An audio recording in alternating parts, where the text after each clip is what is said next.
vous bénisse. Mungu amekubariki Pour le respect de la parole de Dieu. tushimame bwima njuu ya kuleta heshima kuneno ya Mungu.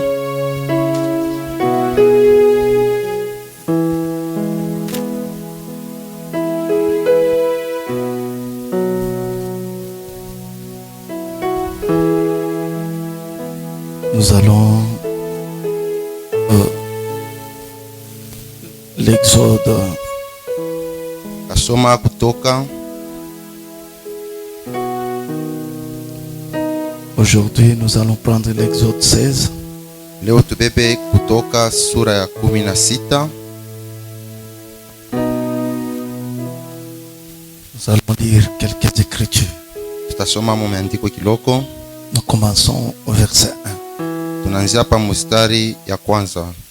Toute l'assemblée des enfants d'Israël partit d'Élim Kunchi yote ya makutano ya watoto wa Israeli bakenda kule ku Elim, et ils arrivèrent au désert de Sin, na bakafika ku jangwa ya Sina, qui est entre Élim et Sinaï. ile koka pakati ya Elim na Sinai.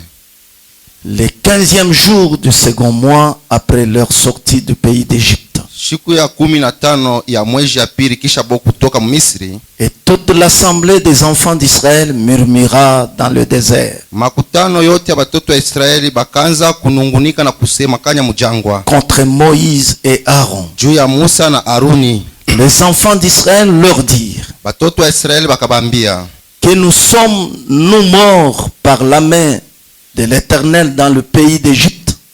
she tuko banye kufa mu mikono ya wamilele ku Misri, Quand nous étions assis près des pots de viande. wakati tulikala karibu ya ngozi ya nyama, Pot, kikundurilo kya nyama, kiungu. mankopo ya nyama, comme des cornes bœuf. Okay.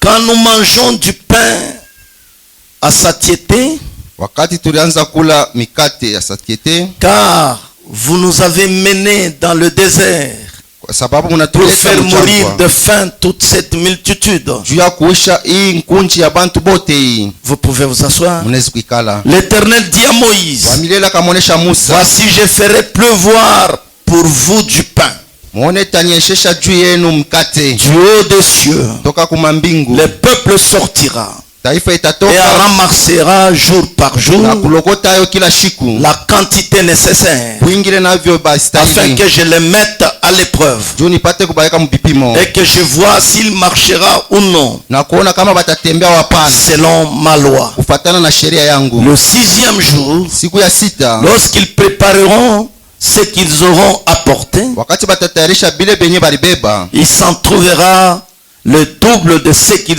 ramasseront jour par jour. batapata bipande mbili ya ile banaanza kupata ya kila siku. Moïse et Aaron dirent Aruni akasema à tous les enfants d'Israël, kwa batoto bote ba Israeli, ce soir, imangaribi vous comprendrez que c'est l'Éternel qui vous a fait sortir du pays d'Égypte. mutaelewa kusema ni wa milele alimitosha mwinchi ya Misri, Et au matin, vous verrez la gloire de l'Éternel, na asubuhi mtaona utukufu ya wa parce milele qu'il a entendu vos murmures contre l'Éternel. juu anashikia kusemakanya kwenu mbele ya wa milele. Car que sommes-nous pour que vous murmuriez contre nous? Juu shetu kuba nani juu mwanze kusema bibaya juu yetu. Moïse dit, Musa akasema l'Éternel vous donnera ce soir de la viande à manger, wa milele atamipatia magharibi ya leo nyama ya kula, et au matin du pain à satiété, na asubuhi atamipatia nyama, parce que l'Éternel a entendu les murmures que vous avez proférés contre lui. juu wa milele anashikia kusemakanya kule mulisema bibaya juu yake. Car que sommes-nous? Sababu shetu kuba Ce nani n'est pas contre nous que sont vos murmures, aina kwetu njo Mungu natusema bibaya, c'est contre l'Éternel. ni kwa wa milele njo Mungu nasema. Moïse dit à Aaron, Musa akamwambia Aruni, dis à toute l'assemblée des enfants d'Israël. onesha makutano yote ya watoto wa Israeli Approchez-vous devant l'Éternel, bakaribie mbele ya wamilele, car il a entendu vos murmures. juu anashikia kusemakanya Et kwenu. tandis qu'Aaron parlait à toute l'assemblée des enfants d'Israël, Na Aruni akasema na batoto bote ba ils Israeli se tournèrent du côté du désert. bakageuka ngambo ya jangwa, Et voici la gloire de l'Éternel parut dans le nuée. na ona utukufu ya wamilele ikaonekana muwingu. L'Éternel s'adressa à Moïse et dit, Wamilele akasema na Musa na kusema, j'ai entendu les murmures des enfants d'Israël. nashikia kusemakanya ya batoto wa Israeli, Dis-leur, entre les deux soirs, ubaoneshe kati ya majoni mbili vous mangerez de la viande, mutakula nyama, et au matin vous ramasserez de pain, na asubuhi mutalokota mikate, et vous saurez que je suis l'Éternel votre Dieu. jo mutajua kusema niko wamilele Mungu wenu. Le soir, Na magharibi il survit des cailles qui couvrirent le camp. kukakuwa bandeke bakajibiria kampi yote mzima, Et au matin, il y eut une couche de rosée autour du camp. na asubuhi kukakuwa lumande ya mingi pembeni ya Quand cette kampi. rosée fut dissipée, Wakati ile lumande risha, il y avait à la surface du désert quelque chose de menu comme des grains, quelque chose de menu comme la gel blanche sur la terre. mbele ya jangwa kulikuya saa vile teruji ya mweupe mbele ya mashamba. Les enfants d'Israël regardèrent et ils se dirent l'un à l'autre, Batoto wa Israeli mkuona banaanza kujiuliza pamoja na qu'est-ce que bengine, c'est là? ile ni nini? Car ils ne savaient pas que c'est ce que c'était. Abakujue ni nini yenyewe. Moïse leur dit, Musa kabambia, c'est le pain que l'Éternel vous donne pour nourriture. ni ile mikate wa milele na mipa juu mkule. Voici ce que l'Éternel a ordonné, Muone kile wa milele na ruhusu. que chacun de vous en ramasse ce qu'il faut pour sa nourriture. Kila mmoja wenu alokote ile na mustahili juu ya kuria. Un homère par tête, Kikundurio mwa mkichwa, kitunga, kitunga pa kichwa, suivant le nombre de personnes, de vos personnes, chacun en prendra pour ceux qui sont dans sa tente. kufatana na bwingi ya bantu bale meko munyumba yako amu muhema. Les Israélites firent ainsi. Batoto wa Israeli bakafanya vile Ils basi, en ramassèrent les uns en plus, bakalokota bamoja ya mingi, les autres moins, bengine kiloko, en mesurant ensuite avec l'homère. na kuipima pamoja na omer. Celui qui avait ramassé plus n'avait rien de trop. Ule alilokota bya mingi ashikwe na, Et celui qui avait ramassé moins n'en manquait pas. ule alilokota kiloko ashikose na yeye. Chacun ramassait ce qu'il fallait pour sa nourriture. Kila mtu alilokota ile na mustahili juu ya kuria. Moïse leur dit Musa kabaonesha, que personne n'en laisse jusqu'au matin. muntu atamwe ashiache ingine na asubuhi. Ils n'écoutèrent pas Moïse. Abakushikie Musa. Il y eut des gens qui en laissèrent jusqu'au matin. Kukakuwa bengine banafuchika ingine tina asubuhi. Mais il s'y mit des vers et cela devint infect. Lakini ikakuwa na bilulu na ikaoza. Moïse fut irrité contre ces gens. Musa anashirikia bale bantu. Tous les matins, chacun ramassait ce qu'il fallait Asubuhi yote kila mtu anaanza kulokota ile na mustahili pour sa nourriture. juu ya kuria kwake. Et quand venait la chaleur du soleil, Wakati kifukutu ya jua ilikuja, cela fondait. ile ilianza kusungurika. Le 6e jour, Siku ya sita ils ramassèrent une quantité double de nourriture, bakalokota vipande mara mbili ya chakula, des homères pour chacun. bitunga mbili kila mtu. Tous les principaux de l'assemblée vinrent les rapporter à Moïse. Bakubwa bote ba makutano bakakuwa kumpelekea Musa, Et Moïse leur dit, na Musa namwambia, c'est ce que l'Éternel a ordonné. jo hivi wa milele alisema, Demain est le jour de repos, kesho itakuwa ni siku ya le mapumziko, sabbat consacré à l'Éternel. sabato yenye kutolewa kwa wa milele. Faites cuire ce que vous avez à faire cuire. Mukaushe ile mutakausha, Faites bouillir ce que vous avez à faire bouillir. mutokoteshe ile mnaweza kutokotesha, Et mettez en réserve jusqu'au matin. na muichungie tina asubuhi. Tout ce qui restera, Vyote vitabakia, ils le laissèrent jusqu'au matin, bakayacha tina asubuhi, comme Moïse l'avait ordonné. sawa vile Musa alibaonesha, Et cela ne devint point infect. na ile haikuozi hapana, Il ne s'y mit point de verre.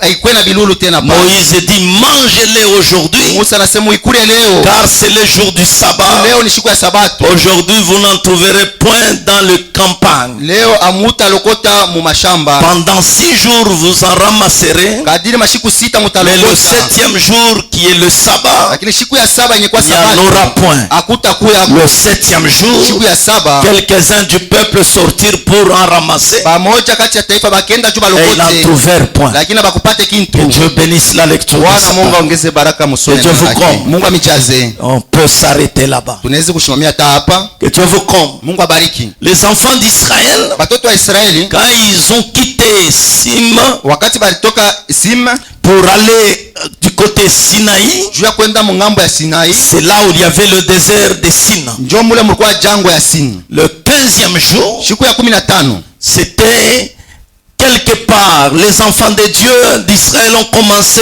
à murmurer. ilikuwa fashi moja hivi batoto wa Israeli banaanza kusema vibaya. Oh mon frère, ma soeur, Oh ndugu na il dada, manquait la nourriture. kukosa chakula. Ils ont commencé à pleurer. Banaanza kulia. Ils s'attaquaient à Moïse et Aaron. Banaanza kusema mbaya Tu Musa na nous as Haruna. emmenés ici pour mourir. Oh na tuleta hapa juu Au tukufe. lieu, nous étions en Égypte. Kwa ku Misri On mangeait de pain, tulianza kula mikate, on mangeait de viande. tulianza kula nyama. Mais tu nous amènes ici pour nous faire tuer. Wewe unatuleta hapa juu Ils ont kutuisha. commencé à parler beaucoup. Banaanza kusema vya mingi. Frère Branham a dit, Na bia nasema c'est comme ça les enfants de Dieu. jo vile batoto ya Mungu. C'est comme ça les croyants. Jo vile baaminifu. Frère Branham a dit, Na bia nasema souvent si vous croyez la parole, zaidi kama unaamini neno, vous allez remarquer que dans le monde vous étiez bien. utaona kusema mudunia ulikuwa lako mzuri. Mais quand vous êtes venu à la parole, ça devient difficile. Wakati unakuwa kuneno vyote vinakuwa Mon ngumu. frère, ma soeur, Ndugu na dada, Dieu veut que ça soit ainsi. Mungu anapenda vikuwe vile. Quand nous étions dans le monde, tout était facile. Wakati tulikuwa mkidunia vyote vilianza Mais kutesa. ici, ça complique. Hapa biendeke tena. Parce que nous sommes des combattants, des vaillants soldats. Tuko baskari basuja. Frère Branham dit que ce sont des vaillants qui entreront. Na bia nasema ni basuja benye Ce sont des bataingia. violents qui Ni entreront. baodari njo benye Parce bataingia. que ici, c'est la guerre. Umu ni bukomvi. Nous ne sommes pas venus comme au marché. Hatukuwe sasa vile ni musoko. Quand tu dis je crois la Kama parole, unasema tu mimi naamini neno, attends-toi à la guerre. jua kusema bukomvi Frère Branham dit, na bia nasema ça ne serait pas comme un homme qui entre par un trou, itakuwa sasa haitakuwa sasa vile mtu par anaingia un tuyau et sorti de l'autre côté. kwa mpompi moja hivi anatokea ile Dire ngambo. que j'ai vaincu. Ndio anasema niko mshindaji. Oh, j'ai vaincu. Oh mimi nashinda. Frère Branham dit que ce n'est pas ça. Sasa haina vile. C'est la guerre. Ni bukomvi. Quand vous décidez de croire la parole, Unabeba mipango kwa mimi. vous livrez le combat avec Satan. Unaanza bukomvi na shetani. Mais Dieu qui est puissant, conquérant, Mungu mwenye kuwa il mshindaji nous a réservé l'arme. alitupatia silaha. Et Frère Branham dit, Na bia nasema l'arme le plus puissant silaha ya uwezo kabisa qui n'a jamais existé, ila hii ya kuyaka c'est la parole. ni neno ya Mungu. Regardez même Satan. Muone hata shetani. Quand il a livré le combat à Jésus-Christ à la montagne, Wakati anaanza bukomvi na Yesu kumulima, quand il lui a attaqué, wakati alimwanza c'était la guerre de la parole. ilikuwa ni bukomvi ya neno. C'était la guerre de la parole. Ilikuwa ni bukomvi ya neno ya Il Mungu. est écrit. Inaandikiwa. Il est aussi écrit. Inaandikiwa tena hivi. Il est écrit. Wanaandika hivi. Il est aussi écrit. Tena imeandikiwa Donc hivi. nous sommes dans la guerre avec le Sema diable. tuko bukomvi na Nous shetani. sommes dans le combat avec le Tuko diable. bukomvi na shetani. Ce n'est pas le combat de la chair et de sang. Haina bukomvi ya mnoko C'est na damu.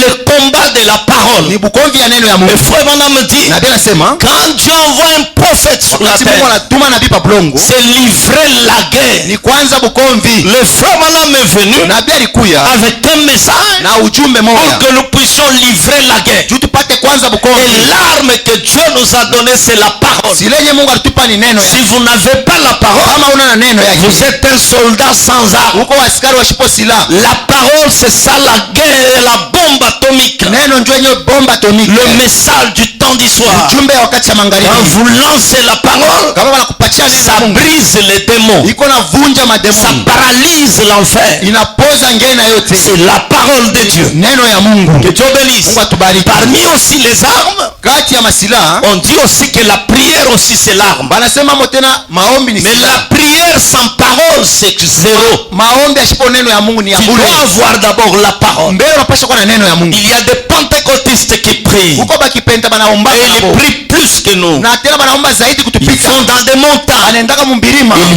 veillent là-bas. Banakesha mule. Ils prient toute la nuit. Banaomba bushiku yote Ils mzima. font des bruits partout. Banafanya makelele fashi Mais yote. sans parole.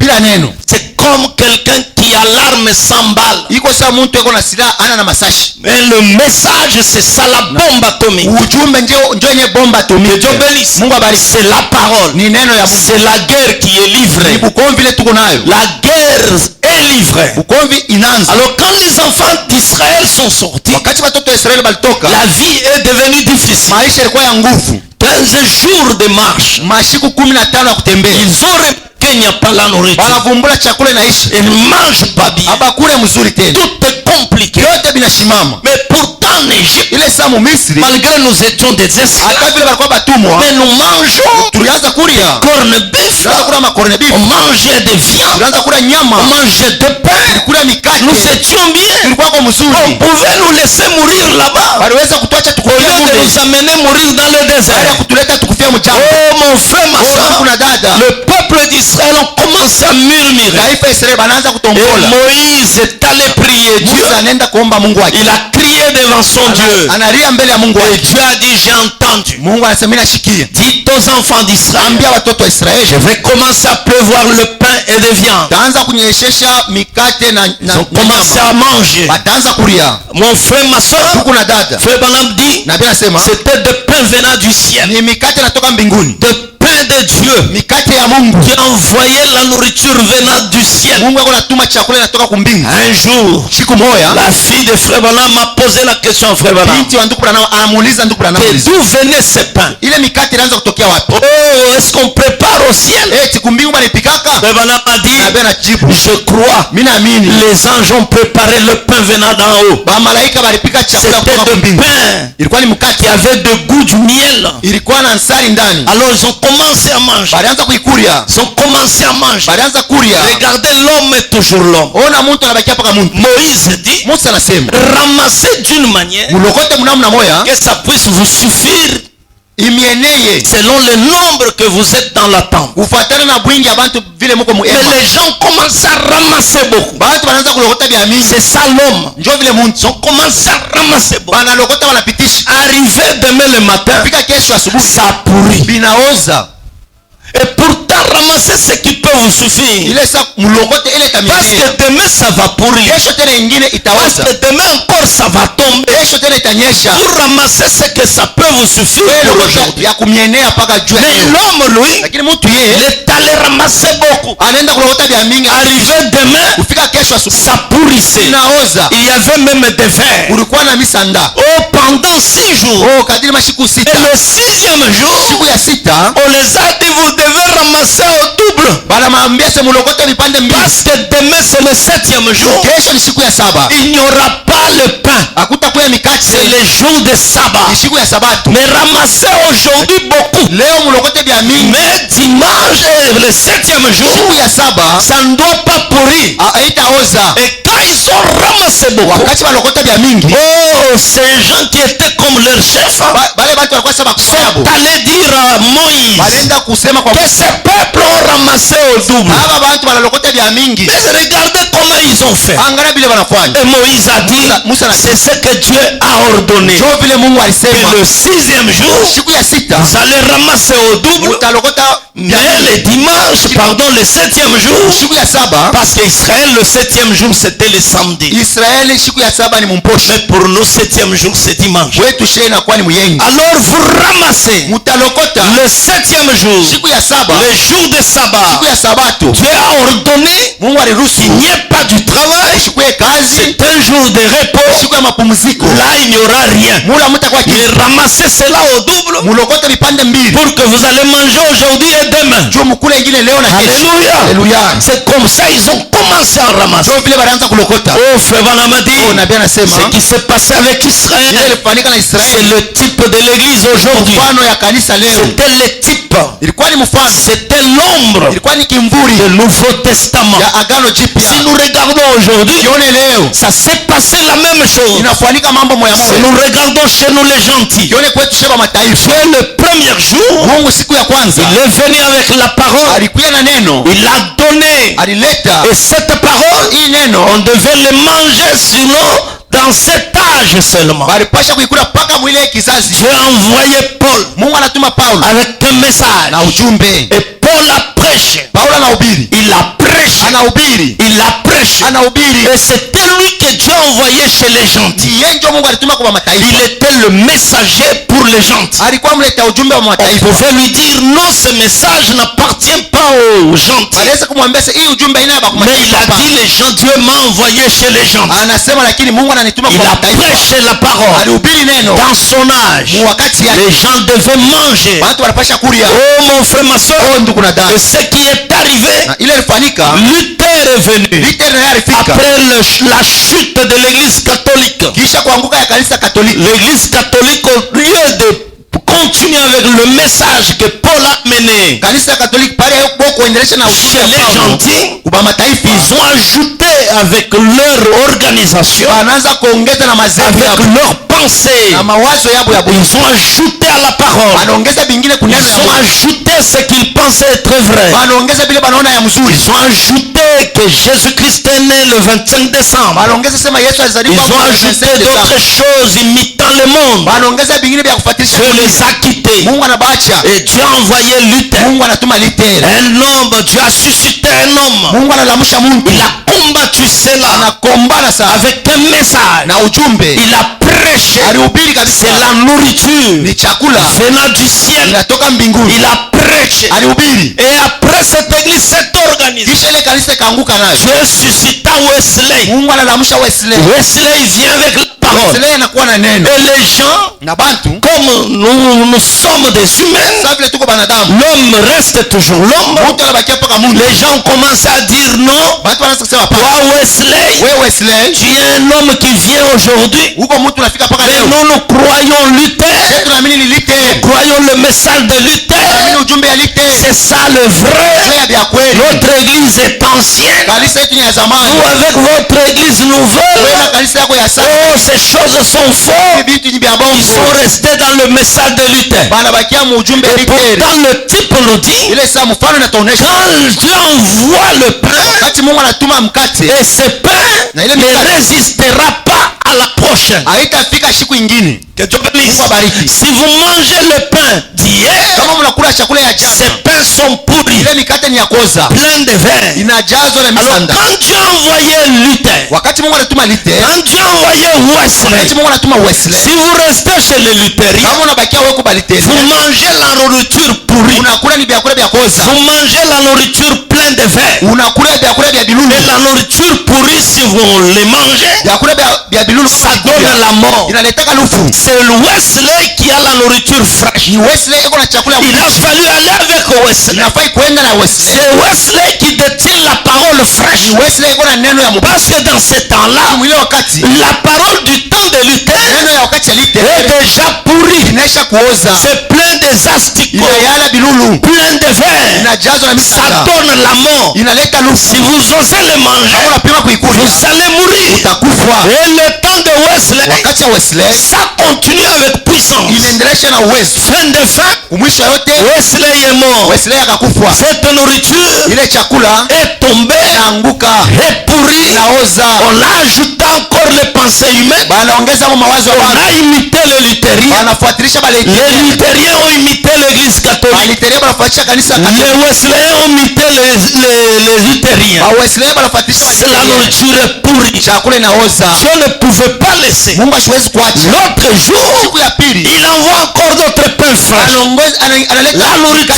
venant du ciel. chakula inatoka kwa Mungu. Le pentecôtisme Bakipenta s'est réveillé partout banalamuka fashi yote avec l'onction, na upako kabisa avec le Saint-Esprit. na Roho Mtakatifu. Ça commençait sur la rue d'Azusa Ilianzia kwa barabara ya Azusa avec puissance. na uwezo, C'est allé dans le monde entier. ilizambalala dunia Ça yote nzima, balayait partout. ilitenkesha Le dunia. pentecôtisme. Bakipenta Et après fin de fin, kisha mwisho ya yote ils ont commencé à créer des assemblées de Dieu. wanaanza kufanya makusanyiko ya Oh, des assemblées telles. mkusanyiko Ils fulani, ont commencé à donner même les noms. wanaanza kuipanga manjia. Oh, c'était tombé. Binaanguka Mais tena. on m'a dit, Biblia inasema le 6e jour, siku ya sita c'est aujourd'hui où nous ni vivons, leo hii tuko naishi, où Dieu devait faire tomber la ule nourriture. Mungu alipasha kunyesha Double chakula portion.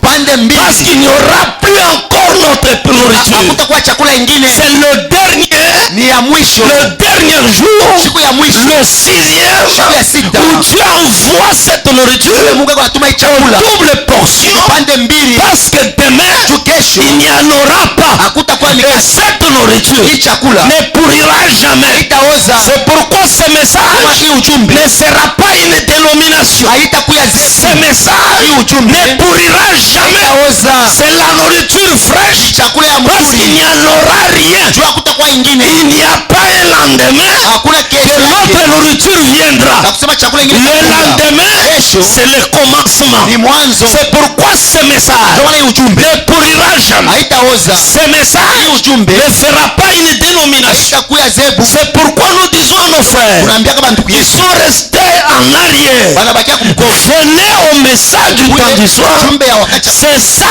le dernier. juu yenyewe ya Et il mwisho, n'y en aura jamais. hakutakuwa ingine. Alléluia. Amen, amen, Mais amen. les gens aujourd'hui Lakini bantu leo aiment manger la nourriture pourrie, wanapenda kula vyakula vya plein kuoza, des asticots, yenye inajazwa na bilulu, ajoutant des pensées humaines. ongeza mo mawazo ya C'est ce qui amène la mort. juu yenyewe inaleta lufu. Toutes les églises Makanisa yote sont mortes. inaisha kufwa, L'église catholique, kanisa ya Katoliki mort. ya kufwa, L'église luthérienne, kanisa Baliteri ya mort. kufwa, L'église pentecôtiste, kanisa Metodist ya mort. kufwa, L'église pentecôtiste, kanisa Kipenta mort. ya kufwa. Malgré tout ce qu'ils ont Hata fait, vyote balifanya, ils ont commencé à chercher des dons. banaanza kutafuta mazawadi, Ils vont dans les montagnes banaenda mbirishi, cherchant des dons. banatafuta Ils mazawadi, sont là banaenda en fashi train de yote, chercher les dons. eko natafuta Et mazawadi. pourtant, mon frère, ma soeur, Ile sanduku na il dada y a quelque chose qui dépasse les dons. kitu kile kinashindia Il y a mazawadi, quelque chose de meilleur plus que les dons. tamani kushindia Il y a mazawadi, quelque chose qui peut t'amener au ciel. itakupeleka kumbingu. Aucun don t'amènera au Hakuna ciel. zawadi itakufikisha Même si kumbingu. tu parles en langue, Hata unasema muluku même si tu prophétises, au unatabiri même si tu pries pour les au malades, unaombea ba magonjwa même si tu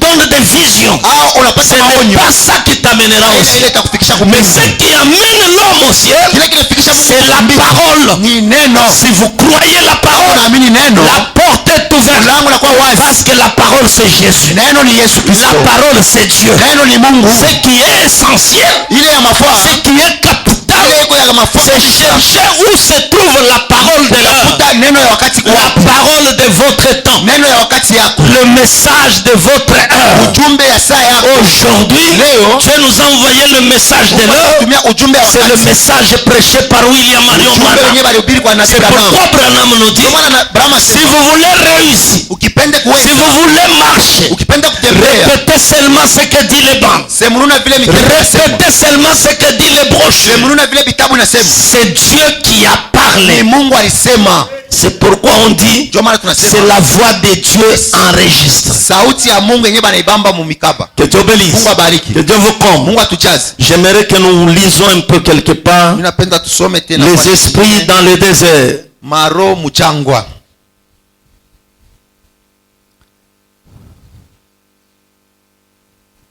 Et pardon. Munisame, Les enfants dans le désert. batoto mjangwa, mahubiri.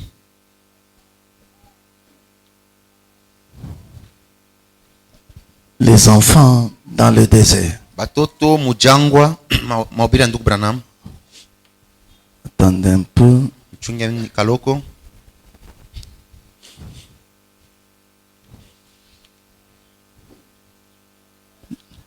Je l'ai sur la brochure. Niko nayo mu brochure.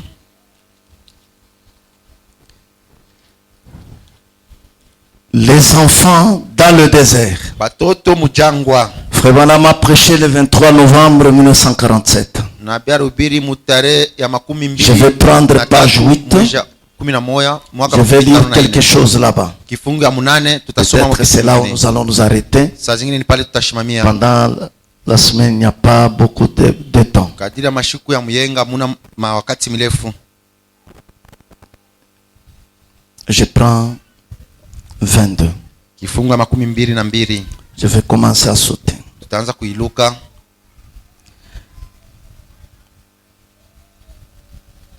Bon, 21. Kumi na moja. Et je vais sauter. Tutaluka sasa.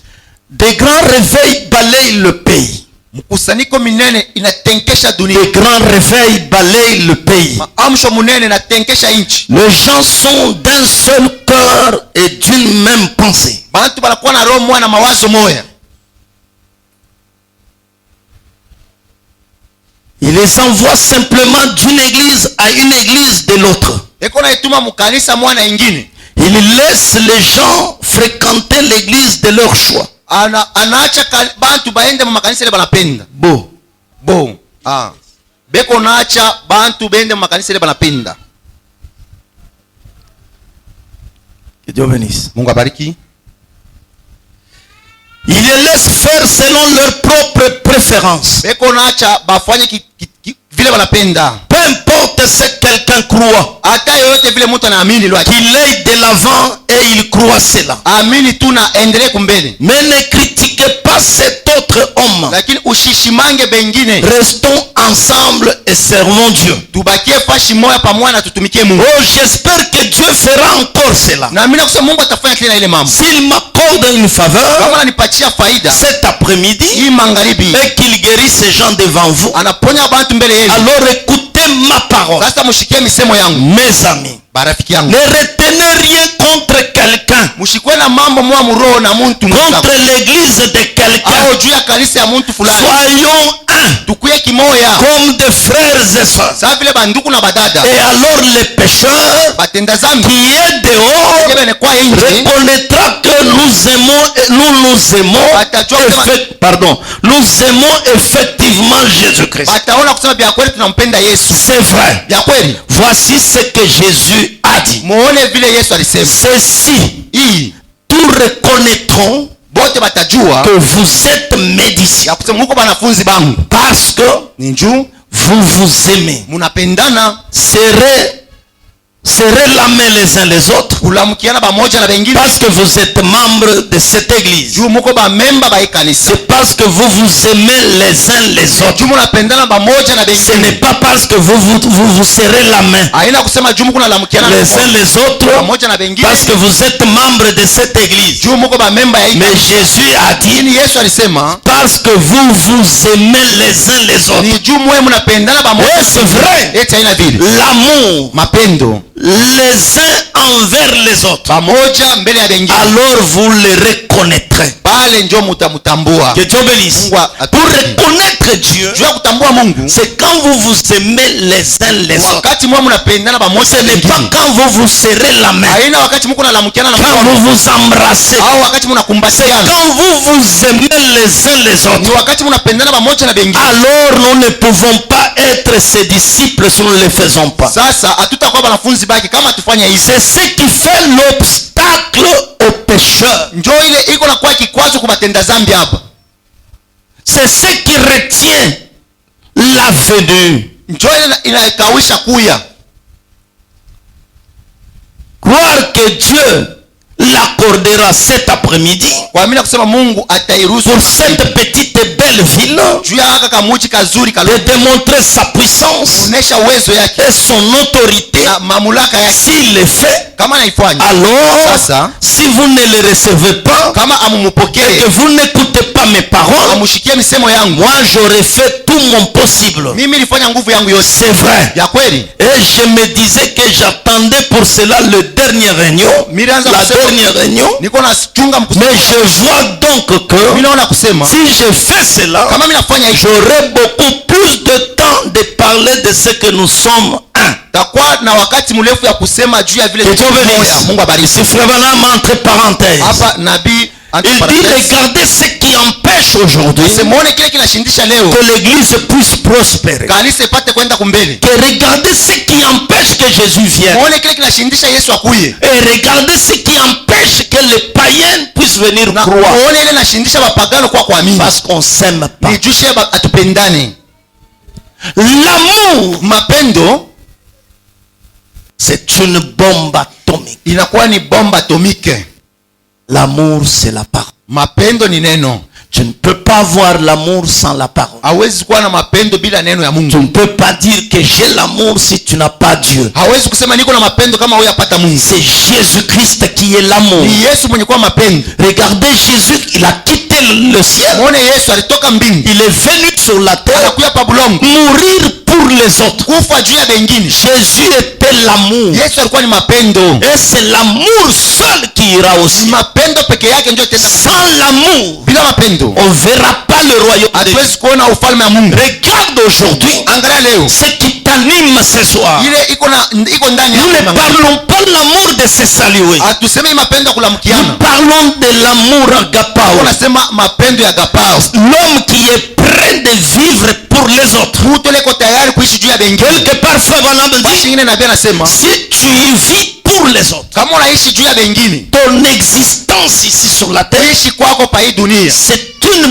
une bénédiction pour les autres. inakuya baraka juu ya bantu bengine. Là, ça prouve que tu as l'amour. Pale inaonyesha kusema kuna mapendo. Est-ce que les gens peuvent dire à côté que cet homme réellement c'est un homme de Watu Dieu? wanaweza kushuhudia kumpembelea nasema huyu mtu ni mtumishi wa Mungu. Est-ce que tes voisins peuvent dire que réellement cet homme a l'amour? Eti bajirani wanaweza kushuhudia sema huyu bwana kuna mapendo. Mon frère, ma soeur, Kuna dada. dire que je crois la parole, Usema mimi naamini neno. dire que je vis la parole, Usema mimi naishi neno. la chose que nous voulons voir, Kile tunapenda kuona c'est l'amour. ni mapendo. Parce que la parole produit l'amour. Neno iko natoa mapendo. L'amour, Mapendo. la Bible dit, Biblia inasema l'amour mapendo corrige. iko na nyorosha. L'amour Mapendo couvre le péché inafunikaka zambi de ton voisin, ya jirani de wako, ton frère. ya ndugu Je yako. vois un frère faire quelque chose de mal. Aona ndugu anakosa. Si je n'ai pas le courage de le suivre, Kama shina na ile nguvu ya la kumfuata, parole m'exige inanilomba d'aller à genoux, niende kumagoti prier pour lui. niombee huyu ndugu Mais yangu. si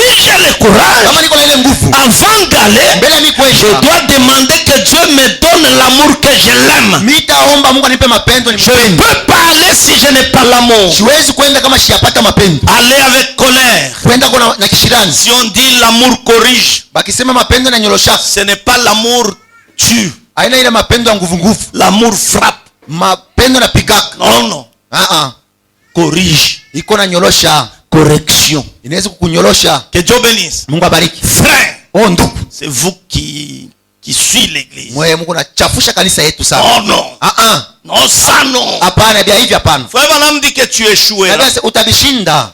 Pour réussir, Juu ya kuweza, prends la place de cet homme. beba fashi ya ule mtu. Cette place soit ta place. Ile fashi yake kwe yako. Que Dieu bénisse. Mungu abariki. Si tu prends sa place, Kama unabeba fashi yake, tu l'aimes. unampenda. Tu prends cette place. Unabeba ile fashi yake. Que c'est moi. Ya kusema njoo mie. Maintenant tu vas vers cet homme. Njoo nenda kwa huyu mtu. Alors tu sauras comment Pale le récupérer. utajua namna kana kumupata. C'est ça que nous appelons l'amour. Njoo ile tunaitaka mapenzi. Frère Branham, si vous continuez, il dit, Nabii mkiendelesha anasema, nous devons faire comme Paul. unapasha kufanya saa Paulo. Que Dieu bénisse. Mungu abariki. Il y avait quelqu'un qui avait une dette. Kulikuwa mtu alikuwa na ndeni. Paul lui a exhorté, lui a appelé à la parole. Paulo anamsubutisha na muita kwa Et neno. Paul lui a dit, Na Paulo anamwambia, allons, pendeni. moi je payerai, Mimi ndio taripa. je prends toute ta dette, Mimi nabeba ile ndeni yako je yote. le mets à mon compte. Inakuwa mambo yangu. Que Dieu bénisse. Mungu abariki. Voilà l'amour. Ona mapendo. C'est ce qui peut attirer même les pécheurs vers nous. Inaweza kuita hata Quand le pécheur voit cet amour parmi nous, wakati watenda dhambi wanaona ile mapendo kati et yetu. c'est un signe qui prouve que Dieu est avec nous. Tena ni alama inaonyesha sema Mungu ako na Si sheria. les pécheurs ne voient pas cet amour parmi Kama nous, watenda dhambi baone ile mapendo Frère kati Branham yetu. dit, Nabii anasema nous empêchons ces pécheurs de croire la tuko parole. nashindisha hapa watenda dhambi kwa Nous nini? empêchons Jésus-Christ de venir pour la seconde. Tuko nashindisha Yesu kuya mkuya kwa pili. C'est l'église qui n'est pas prête. Ni kanisa hii yakuwa tayari. L'église devait déjà être partie. Kanisa ilipashaka kwenda zamani. Devrait déjà partir. Ilipashaka kwenda Et zamani. ce qui fait traîner, Ile ndio tukawisha. c'est l'épouse qui n'est pas prête. Ni bibi harusi ashiyakuwa Mon tayari. frère, ma soeur, Ndugu yangu na dada. regardez aujourd'hui, Ona sasa leo dans les églises, makanisa pas d'amour. hakuna mapendo. L'amour n'existe plus. Mapendo haina amo tena. Nous nous saluons. tuko nalamukiana tu, Nous nous serrons des mains. tunalamukiana kumkono. Ce n'est pas ça l'amour. Haina ile ndio mapenzi. L'amour c'est autre chose. Pendo inakuwa kitu kingine. Que Dieu bénisse. Mungu abariki. Frère Branham dit, Nabii anasema un jour Meda lui a posé la question. kwa Meda na mswali. Et Frère Branham dit que Meda ne savait pas distinguer l'amour agapao et l'amour philéo. Anasema Meda sikujua kuachanisha mapendo agapao na ya fileo. L'amour philéo, Mapendo ya fileo, ya kinduku, ya kinduku. l'amour philéo, Mapendo ya kinduku c'est l'amour que nous avons. ni mapendo ile tunakolaka nayo. J'aime mon frère, Napenda ndugu yangu, j'aime ma mère, napenda mama yangu, j'aime ma femme, napenda bibi yangu, j'aime mon fils. napenda mtoto C'est ce yangu. que nous appelons l'amour philéo. Ndio ile tunaita mapendo ya bumuntu. Même les païens ont ça. Hata bapagana makalaka nayo. Mais l'amour agapao, Mapendo ya agapao c'est l'amour de ni Dieu. mapendo ya Mungu. Alors un jour, Siku moja Meda a posé la question à Frère Branham. Meda anamuuliza nabii ulizo. Oh Billy, Oh Billy, quand nous serons au ciel, wakati tutakuwa kwa mbingu, tu seras le mari de qui? utakuwa bwana yake ya nani? Je crois que Hop t'aimait beaucoup. Na yua kusema Meda anakupendaka sana. Hop. Hop haifiki. C'est ça que j'ai dit, non? Hmm? C'est ça que j'ai dit. Hop. Nikusheru. Hop. Alisema nini? Meda. Nikusheru. Que Dieu bénisse. Mungu abariki. Je sais que tu aimais Hop beaucoup. Mimi najua unampendaka Hop sana. Tu aimais. Ulimpendaka sana. Hop anesha kufa. Amen. Hop était déjà. C'est Meda qui dit après. Meda kuna mwambia ndugu Branham asema, Je sais que tu aimais Hop beaucoup. mimi najua kusema ulimpendaka Meda sana. Et moi tu m'aimes beaucoup. Na mimi unanipenda sana. Maintenant quand nous serons de l'autre Asa côté, wakati utakuwa kumbingu, tu seras pour qui? utakuwa bwana yake ya nani?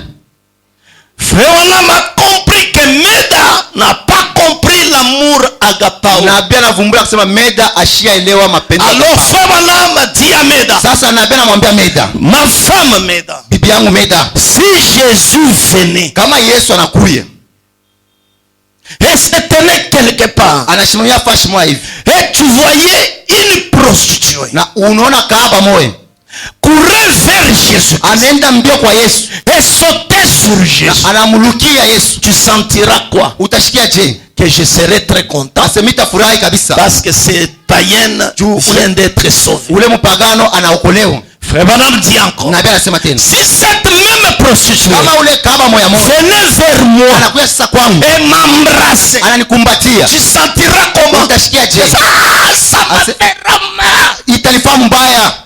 Frère Branham dit, Nabii anasema, voilà la différence. ona achanisho Ce sasa, que tu as senti vers Jésus, ile ulishikia mbele ya Yesu, c'est ça l'amour agapao. ile ndio mapendo ya agapao. Ce que tu as senti envers moi, Ile ukashikia juu yangu, c'est l'amour philéo. mapendo ya bumungu. Mais ce qui entrera au ciel, Ile tengia c'est mbinguni, l'amour agapao. mapendo ya agapao.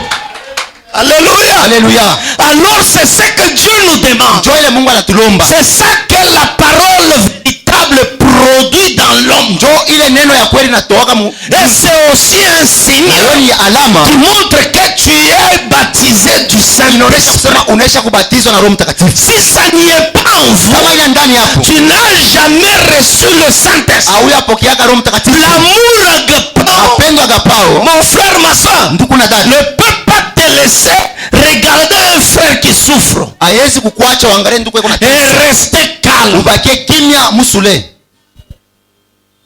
L'amour agapao Mapendo agapao ne peut pas te laisser tranquille. haiwezi kuacha kimya. Un voisin souffre. Jirani wako yuko nateswa. L'amour agapao Mapendo ya agapao ne te laissera pas critiquer ton frère. haitakuacha ushimange ndugu yako. L'amour agapao Mapendo agapao ne te laissera pas se réjouir de la souffrance de ton frère. haitakupeleka ufurahi juu ya mateso ya Si cela n'existe pas en toi, kama ile ina ndani yako, ça prouve que tu l'as jamais reçu. maana yake hauyampokea, Tu n'es pas encore sorti en Égypte. hauyatoka mu Misri. Hapana, Tu es encore en Égypte. uingali mu Misri mule. Si tu es déjà sorti, Kama unaisha kutoka, les choses vont changer. mambo itabadilika. Il n'y a plus ici de chef de corvées. Hakuna bakubwa ba makazi hapa hapa. Ici c'est dans le désert. Hapa ni mjangwa. Nous marchons vers la terre promise. Tuko natembea kwenda mwinchi ya malako. Nous sommes ensemble. Tuko pamoja. Nous marchons. Tuko natembea fashi moja. Nous combattons. Tuko nakombana pamoja. Avec cet amour. Na ile mapendo. Nous avons déjà oublié Pharaon. Tunesha kusabu Farao. Nous avons déjà oublié Ramsès. Tunesha kusabu Ramsès. Et frère Branham me dit, regardez Dieu. Mwone Mungu. Le Dieu Dieu forme des prophètes. Mungu eko nafanya ba nabii. Mais l'Égypte formait des Ramsès. Lakini Misri iko nafanya ba Ramsès. C'est Dieu béni. Des Ramsès liés à la politique. Ba Ramsès balikuwa masiasa. Mais Dieu forme ses enfants. Mungu eko nafanya batoto yake. Nous ne sommes pas en Égypte. Atuwa Misri. Nous on doit nous former des Ramsès. Kule mule beko na chono ba Ramsès. Nous sommes dans les airs, dans le désert. Mujangwa. Être formés par Dieu. Tunasonga pour que nous puissions entrer dans la terre promise. Tuingie mu nchi ya malako. Oh mon frère, ma soeur, c'est ça le signe. Njo alama. Aujourd'hui, leo hii l'amour n'existe plus. Mapendo haina amo tena. L'amour est rare. Mapendo inakuwa ya rare. L'amour est rare. Mapendo iko rare. Si tu as cet amour, kama kuna ile mapendo, tu es un oiseau rare. Unakuya ndeke moya iko rare. Aujourd'hui c'est facile. Leo ni ya wepesi. Qu'un frère tue son frère. Juu ya ndugu auwe mwenzake. Parce que la parole dit, nous vivons dans un temps où il y a beaucoup d'agitation. Que Dieu bénisse. Dans un grand temps, dans un temps où il y a beaucoup d'agitation. Des choses ne marchent pas. La haine partout. Les gens s'insultent facilement. Les gens ne respectent même pas d'autres gens. C'est facile même de trahir ton frère. C'est facile même de le tuer. Parce que le péché doit arriver à compte. Bientôt Dieu va détruire cette terre. Il faut que cela amène à Dieu à réagir. Que Dieu puisse réagir. C'est pourquoi il nous dit toutes ces choses, tout ce monde est maudit. Sortez, entrez. Que Dieu bénisse. Frère Branham continue de dire ceci. Je prends 26. J'ai dit je vais commencer à sauter. Eh bien les 3 prochaines réunions, le Seigneur voulant, nous allons faire un appel à l'autel. Nous ferons venir les gens, des pécheurs. Amenez donc vos amis pécheurs. Attendez-vous à ce que Dieu nous rencontre ici. Sauve et guérisse toutes les maladies. Le dimanche passé, dans notre leçon sur les Écritures, je pense qu'on était dans le Nombre chapitre 21. On parlait du serpent d'airain. Le dimanche avant celui-là, nous avions vu le rocher frappé. Le dimanche passé, nous sommes arrivés là où Dieu s'était occupé de son peuple de telle manière qu'il les avait fait sortir de l'Égypte. Ils avaient pourvu une voie pour eux tout au long du chemin. Nous avons vu le dimanche passé, toute cette église-là était le type ou une ombre de l'église que nous avons aujourd'hui. Que Dieu bénisse. L'appel à sortir. La sortie de ténèbres pour entrer dans la merveilleuse lumière. Que Dieu bénisse. Être conduit par le signe et des prodiges de Dieu. Les faire sortir de l'Égypte et les faire entrer dans la terre promise. Est-ce le type parfait même de l'église aujourd'hui qui était conduit? Sort de ténèbres kutoka mungiza pour entrer dans la lumière de Christ. kuingia munuru ya Kristo. Que Dieu bénisse. Mungu abariki. Appelé à sortir. Benye kuita kutoka. On nous appelle à sortir dans le ténèbres Anatuita tutoke mungiza et entrer dans la lumière de Christ. kwenda kuingia munuru ya Kristo. La lumière de Christ, c'est la parole. Nuru ya Kristo ni neno. Arriver dans une manière de vivre la parole Kufika munamna moya kuishi neno ya et à être égal à la na parole. kuya pamoja na neno ya Mungu. Quand les gens te regardent, Wakati watu ils wanakuangalia, voient l'écriture vivante. banaona miandiko iko natembea. Qu'ils voient l'épître qui marche. Banaona barua iko natembea. Qu'ils voient Baone cette écriture que Dieu a dit. ile andiko Mungu alisema, Femmes, soyez soumises. mke mkwe batifu. Aujourd'hui, cette écriture, femmes, soyez Leo soumises. hii andiko mwanamke kuwa mtifu Ça marche. inaanza kutembea hivi. Ça marche. Iko nafanyika. Ça marche. Iko natembea.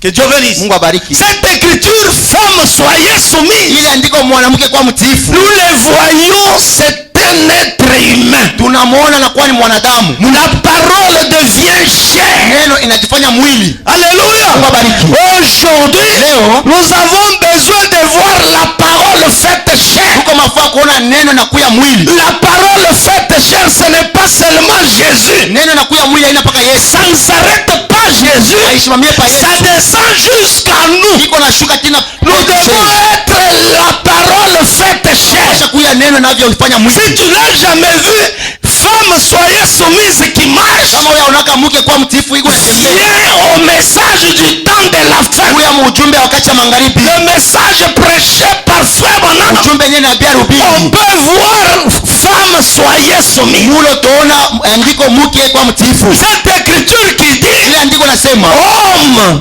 mari, aimez vos femmes. Bwana penda babibi yenu. Si tu veux le voir, Kitaka kuiona ile. c'est au message du temps de la fin. Ujumbe wakati wa magharibi. Pas un homme Hapana mtu qui cache son salaire. mwenye anafichika Pas mshahara. un homme Hapana mtu qui cache l'argent. anafichika fedha. Pas un homme. Hapana mwanaume Sa femme ne connaît même pas son projet. bibi yake asijue mambo ya bwana yake iko je. Sa femme, pour lui, c'est de surprise en surprise. Mke yeko na bishutuka tu beko na mfama surprise. Surprise. Beko paka na mshutusha lwaki. Banatokeleana moto. On arrive avec la moto, La femme ne connaît pas. bibi asijue binaanzia wapi. Camion de moellon, inamwanga. Banaleta mwalo ale bana mwanga. La femme ne connaît pas. Bibi asijue mambo. Est-ce que cet homme, Bwana wa hivi c'est Marie aimait vos femmes njoo kusema bwana mupende babibi yenu. qui vit? Eko naishi ule mtu No, hivi. no. Hapana haina vile. Nous voulons voir la parole qui marche. Tunapenda kuona neno kuna tembea. L'écriture vivante. Andiko ya mjima ile ya kuonekana. L'épître qui marche. Barua iko natembea. C'est au message du temps. Ni ujumbe ya magharibi. Si une femme ose de dire, Kama mke anapima kusema, mais ce que tu es en train de faire, moi, tu ne me montres pas. hivi kuna fanya mimi au nionyesha hata kitu. Kimya. Qui t'a dit de parler? Na anasema useme. Je suis chef. Shimi njo chef. Ce n'est pas ça. Haina ile, haina vile. Quand l'homme devient la parole faite chair, Wakati Bwana anakuya neno na inakuwa mwili. c'est-à-dire bientôt c'est le départ. Kusema hapa ni mwendo sasa. Si sur cette terre, Kama pa hii bulongo il y a la parole faite chair, huko neno nafanya mwili. nous ne sommes pas arrivés à cette étape. Na je atufike mwili hatua. Commençons à pleurer. Tuanze kulia sasa. Parce que déjà l'épouse Juu bwana harusi arrive à la top. bibi harusi anafika C'est kusonga. bientôt le départ. Hapa sasa ni mwendo. Nous voulons voir la parole faite chair qui marche. Tunapenda kuona neno nafanya Nous mwili. voulons à kunatembea. Nice voir la parole faite chair. Tunapenda mkanisa yetu tuone neno nafanya mwili Mais kunatembea. si nous regardons, Sasa tukiliangalia, oh, c'est catastrophe. ni ya matata. Nous vivons dans un temps des choses ne marchent pas. Tuko naishi wakati ile mambo Et ça, dans ce temps-là que Jésus viendra. ni mwile wakati ya vile njoo Yesu kuna kuja. Quand beaucoup la foi vont diminuer, la foi va diminuer, Wakati ba mingi imani yabo c'est itapungukiwa. là où Jésus Ndio vient. pale Yesu atakuja. Si nous regardons ce que Jésus a dit pour les 10 vierges, Tukione bila Yesu alisemaka juu ya babikira c'est 10. quand les gens se sont fatigués. Wakati bantu balichoka, Ils se sont fatigués. banachoka kabisa. Il y a eu même l'huile de 5 vierges, cette épuise. Kulikuwa na mafuta ya babikira 5 ili kauka. Ils sont négligés. banasula. Négligence est entrée. Kusula ile kuingia kule. C'est à minuit. Ni musaa ya minuit. Quand maintenant la voix crie, wakati sauti ililia, allez à sa rencontre. Sema mwende mupatane naye. Les 5 vierges aba babikira ont retrouvé qu'il manquait l'huile. Banaona kusema bana na mafuta pour allumer leur lampe. Jua ya kuhakisha matala yao. On commençait à demander aux 5 vierges qui avaient l'huile. Banaanza kulomba babikira tano balikuwa na mafuta. Et frère Branham dit, na bien asema, regardez, lisez bien cette muone na muisome hii andiko mzuri. Ça dit tous étaient vierges. Sema inasema bote balikuwa babikira. Les 10 vierges balikuwa babikira 10. Tous étaient vierges. Bote balikuwa babikira. Que Dieu bénisse. Mungu atubariki. Et parmi ces vierges, kati ya bale babikira, il y avait des folles, mulikuwa ba majimu et des sages. Na baekima. Des sages réservaient l'huile. Baekima balichungia mafuta ingine. Des folles aba bapumbafu n'avaient pas d'huile. Aba kuchungia mafuta. C'est frère Branham qui dit. Ni nabii kuna bisema. Les vierges sages aba babikira baekima sort du message. Beko natokea mu ujumbe. Les 5 vierges, aba babikira 5, ils viennent des églises dénominationnelles. Beko natoka mu makanisa ya mazebu. Ce n'est pas tout. Aina yote. Regardez, sont des vierges. Muone bote mbele ni babikira. C'est-à-dire ce sont des gens qui n'ont pas de péché. Sema ni bantu bana na mazambi. Qui sont sincères. Beko na ile waki ya moyo. Ils croient. Wanaamini. Ils croient. Wanaamini. Ce n'est pas des gens qui boivent. Ce n'est pas des gens qui vivent comme tout le monde. Ce sont des gens pieux. On les appelle des vierges. Ils sont où? Dans le monde. Mais il manque l'huile. L'huile, c'est le Saint-Esprit. C'est le message qui amène le Saint-Esprit. À part ce message, il n'y a pas l'huile dans le monde. C'est seulement ce message qui peut donner le Saint-Esprit à l'homme. Même si tu as la vie pieuse, tu ne crois pas, tu pries beaucoup, tu es chez les pentecôtistes, tu prophétises, tu n'as pas l'huile. C'est là où viendra le vierge fort. Ce n'est pas ici, parce que ce sont des vierges. Il y a des gens qui disent, même si les gens partent en enlèvement, je suis au message. Je peux être vierge fort.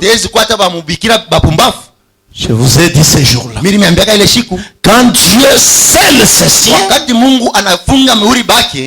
les autres qui n'ont pas scellé, c'est le diable qui les met leur marque.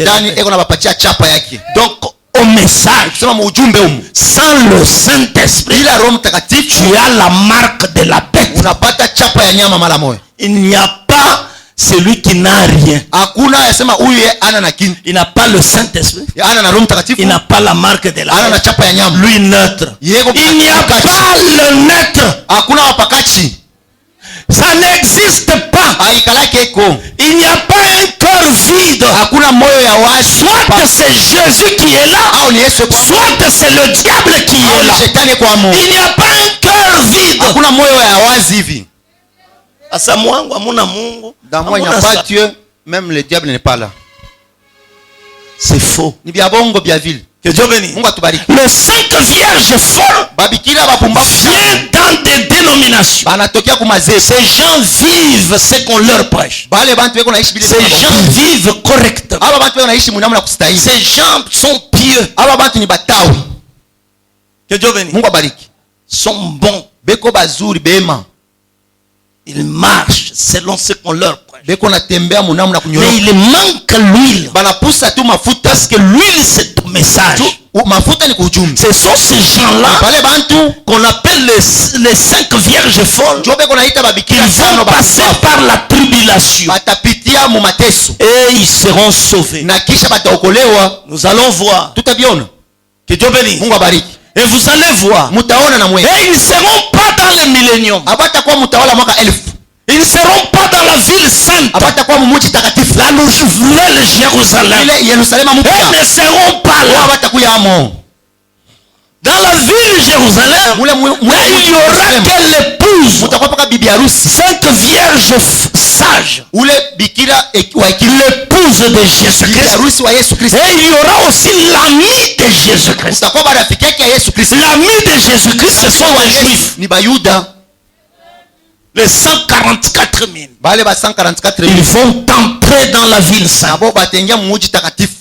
Mais les 5 vierges folles, elles ne seront pas là. C'est la dernière résurrection. Ils vont ressusciter. Quand on commencera à partager les brebis et les boucs, c'est là où ils seront sauvés. Ne crois pas que tu peux être vierge folle ici. Ici, il y a le Saint-Esprit. Il y a la marque de la bête. Rejeter la parole, tu reçois automatiquement la marque de la bête. Un signe qui prouve que tu as la marque de la bête, c'est quand maintenant la parole vient, tu sens que ça n'entre pas.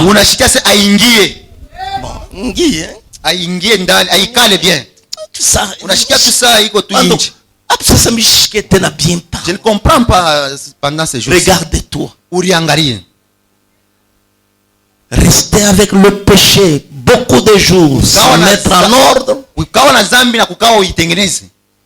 tu as un grand risque de recevoir la marque de la bête. Tu as murmuré beaucoup, tu as parlé beaucoup, mais tu n'as pas le courage de mettre cela en ordre. Il n'y a rien qui te touche. Tu as facile à oublier cela. Il y a quelque chose qui cloche. Et rester longtemps au message sans recevoir le Saint-Esprit, tu as 1000 chances de recevoir la marque de la bête. Le message, ce n'est pas le tabernacle. C'est Jésus-Christ. Voilà, on continue de dire ceci.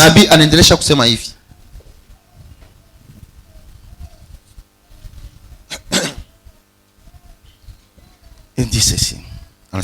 Je prends 26. Les 3, bon, j'ai lu ici, 27 maintenant. Nous sommes à 28. Bon, c'est 27. C'est le type parfait même de l'église aujourd'hui. Étant conduite, sort de ténèbres pour entrer dans la lumière de Christ. Et comment il a conduit les gens? On a vu qu'il était là parmi ces Égyptiens. Ils étaient devenus comme des païens. Que Dieu bénisse. On a vu que les enfants d'Israël étaient parmi les Égyptiens. On a vu que les enfants d'Israël étaient parmi ces Égyptiens. Ils étaient devenus comme des païens. Ils étaient là. Des païens. Ils étaient là. Faisant tout. En Égypte. Sans Dieu. Sans prophète. Sans parole. Ils sont là. Comme des païens. Dieu les a fait sortir. Il leur a donné la loi. La différence entre les enfants d'Israël maintenant avec les Égyptiens. Les Égyptiens n'ont pas la loi. Mais les enfants d'Israël, Dieu leur donne la parole. Ne tue point. Ne fais pas ça. Ils avaient la parole. Que Dieu bénisse. Un peuple séparé. Un peuple mis à part. Et Dieu leur donne la loi. Que Dieu bénisse. Ils faisaient tout quand ils étaient en Égypte. Mais quand ils sont sortis, Dieu leur donne la loi. Et de des prodiges. na maishara. Ils n'ont rien vu en Égypte. Mais quand ils sont sortis, ils ont vu des prodiges. baliona maishara. La mer rouge s'est séparée. Bahari mwekundu inapasuka. L'eau amère devint l'eau douce. Maji ya buchungu inakuwa ya mzuri. Les serpents terrestres guéris. Nyoka ya shaba inaanza kuponya. Moïse frappe les rochers. Moïse anapika mwamba. L'eau sort. Mai inaluka. Des prodiges et des prodiges. Maishara ya kuachana. Ils ont marché avec Dieu. Balitembea pamoja na Mungu. Dieu les a préservés de la maladie. Mungu alibalinda na mambo magonjwa. Il leur a donné la nourriture à manger. Akabapatia chakula. Que Dieu bénisse. Mungu abariki. Ça devient un peuple à part. Banakuwa taifa ya kipekee. Un peuple prédestiné. Taifa benye bali batangulisha. Il commence à vivre différemment avec les Égyptiens. Anaanza kuishi vya kuachana na Bamisri. Quand Dieu nous fait sortir dans le ténèbre, wakati Mungu anatutosha mungiza, Dieu nous fait sortir en Égypte, Mungu anatutosha mumisri, Dieu nous fait sortir du monde, Mungu anatutosha mkidunia, et il nous donne la parole. Anatupatia neno. Ça nous empêche de vivre comme ces gens-là. Inatushindisha kuishi sawa wale bantu wengine. Mais aujourd'hui, asa leo, parmi les enfants, c'est des gens qui se disent enfants de Dieu. katikati ya bantu banajita batoto ya Mungu, Il y a des sorciers, munakuwa baloji, il y a des prostituées, munakuwa bandumba, il y a des calomnieux, munakuwa bakushimangana, il y a des voleurs. munakuwa bamwiji. Alors c'est-à-dire, Ni kusema Dieu Mungu a tamisé. anapasha kunyungulula. Et si Dieu ne tamise pas, Kama bashi Mungu ashinyungulule, Satan frappe des sceaux la marque de la bête. shetani atapika na chapa ya nyama. Même si tu es là, Hata uko humu, tu dis moi je ne pars pas. unasema mishi tenda lwangu, Moi je serai toujours là. mimi niko paka hapa, Mais la marque de la bête viendra. chapa ya nyama iko nakuya. C'est pourquoi il est bon Ndio maana iko mzuri de rentrer dans le monde kurudia mkidunia, et danser buchachu buchungu. kwenda kucheza buchungu buchacho, Au lieu de rester ici, baada ya kubakia humo avoir la marque de la bête na kupata chapa ya et nyama, aller à l'enfer. na mwisho yote unaenda mwingine, Tu rates de bonnes choses dans le monde. unapusa bintu bizuri vya mdunia, Tu rates des viandes en Égypte. unapusa nyama ya Mumisri, Et venir mourir dans le désert. unakuya unakufia mlo wako mchango Et venir attraper la marque de la kwa bête. kupata chapa ya nyama bule. Quand Dieu scelle ses enfants, Wakati Mungu anafunga mihuri batoto yake, nous sommes scellés par Dieu quand nous écoutons la parole. tunatia mihuri kwa Mungu wakati tunashikia neno. Dieu est en train de sceller ses enfants. Mungu anatia mihuri batoto yake, Il est en train de marquer son sceau. eko naweka muhuri yake. Au même moment, Satan aussi Musamo ya mwa shetani est naye en train de sceller. na eko napita mo, eko na chapa baki. Et Satan a dit à Jésus, Shetani anamuonesha Yesu, j'aurai beaucoup de membres plus que toi. takuwa ba memba ba mingi Et kushindia Branham wewe. dit, c'est la vérité. Branham anachika ni vya C'est kweli. Satan qui a beaucoup plus que Jésus. Shetani eko na ba mingi kushindia Yesu. 1 sur 1 million. Moya kati ya milioni moja, Parmi les gens, 1 million, kati ya bantu milioni il y a moja, une seule qui est de Dieu. peko moya bule wa Mungu. Le 900, le Aba maelfu 999 900 1000, c'est pour 999 900, non, ah, monsieur. maelfu 900 900, makumi tisa Eh. na tisa. 999. Nashindwa kusema.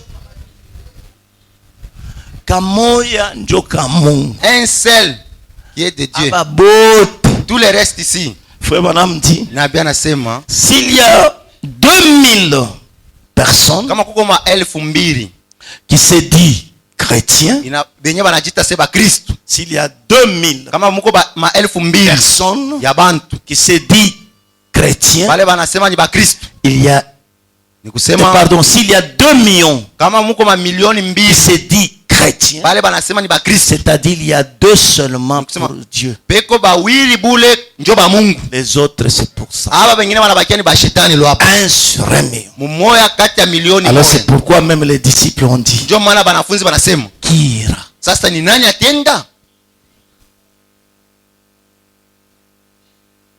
Si nous prêchons 1 sur 1 million, Kama tunahubiri moya kati ya milioni moja, ça peut décourager même les gens. itafedhelesha bantu mubaya. Si ici à Kolwezi ou bien Congo, nous sommes 1 million de croyants du message qui se dit chrétien. C'est-à-dire, il y a un seul qui est qui ira. Et Frère Branham dit, qui est cet homme? Frère Branham dit, l'enfant de Dieu dira, c'est moi. Amen. Amen. Si réellement il y a quelqu'un qui te dépasse, alors tu es perdu. Si on dit Alice, 3 personnes seulement ira. Ni banane. Bon, premièrement moi. Que Dieu te bénisse. De là, je ne sais pas. Que Dieu te comble. Mungu abariki. Si Alice de la vallée, on dit il y a 3 personnes qui sont ces gens. Frère Branham dit un vrai chrétien. Il y a parmi ces 3. Je suis là. Mais ne dis pas pour flatter. Dis chose réelle. Parce que si tu mens, tu pêches. Tu es menteur. Si ta conscience te condamne, te dit que tu n'es pas chrétien, ta conscience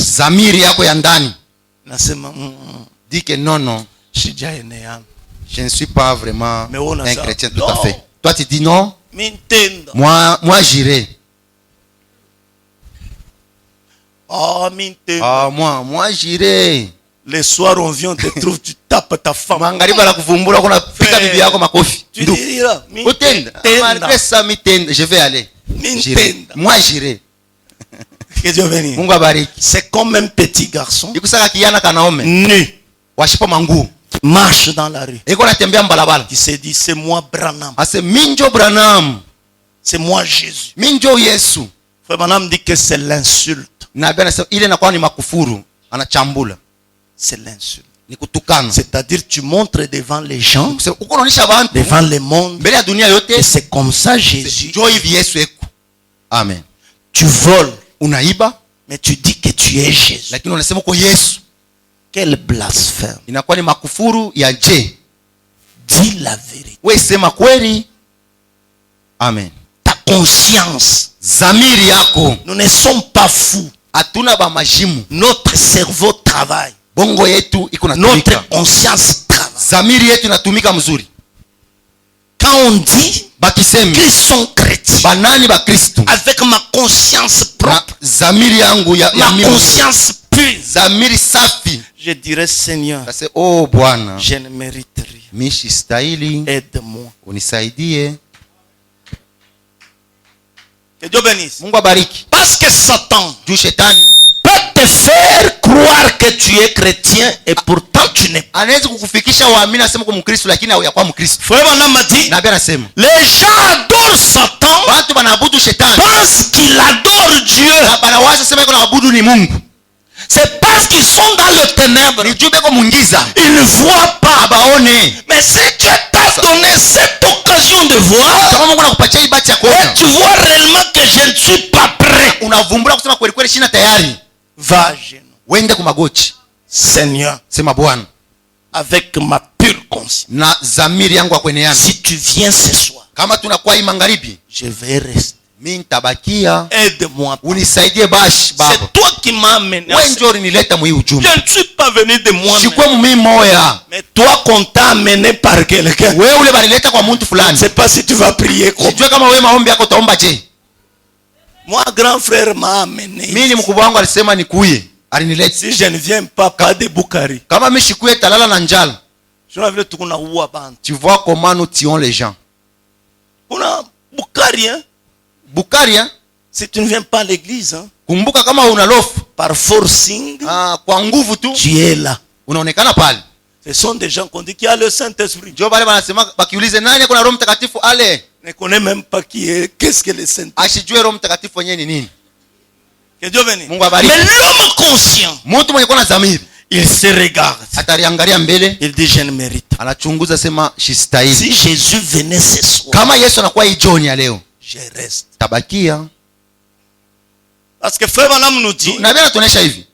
Dieu, Mungu aime l'homme anapendaka muntu qui est sincère. mwenye kuwa na waki ya moyo. La sincérité Waki ya moyo amène Dieu à descendre. inafikishaka Mungu ashuki.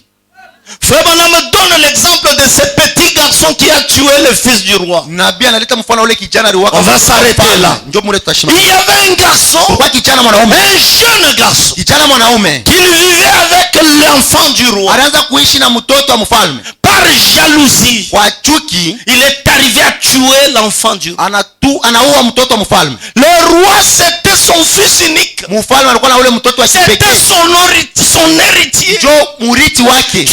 Le roi avait préparé cet enfant. Mfalme alitayarisha ule mtoto Quand il va mourir, wakati cet atakufa enfant prendra sa place. ni ule mtoto atamupiana. Mais cet enfant vient d'être tué. Huyu kijana wanamuua. Cela a brisé le corps du roi. Inavunja moyo ya mfalme. Le roi a pleuré. Mfalme analia. Mon seul enfant unique Mtoto wangu wa que kipekee j'ai fait grandir mwenye nakomesha pour qu'il soit mon héritier akwe murithi wangu. vient d'être tué. Huyu banamuua. Arrêtez ce coupable. Munibambie ule mtu. Amenez-le en prison. Mupeleke mgereza. Qu'il meure à petit feu. Akufwe na njala. Que Dieu bénisse. Mungu abariki. Qu'il meure à petit feu. Akufwe pole pole.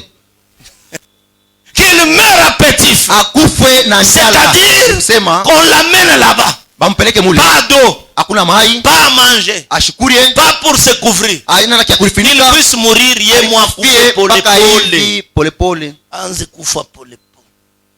Amen. Ça c'est une mort Ile ni lufu vraiment moya terrible. ya mubaya. C'est pourquoi même frère Branham dit j'aimerais mourir même par balle. Na bena sema mitapenda baniua tena masashi. Pap mimi naanguka. Au lieu de mourir lentement. Baada ya kufa pole pole unaripia Aujourd'hui je vile. suis un peu bien. Leo Demain kaloko encore. kesho kutu. Biku nenda na Ça c'est une grande souffrance. mateso munene sana.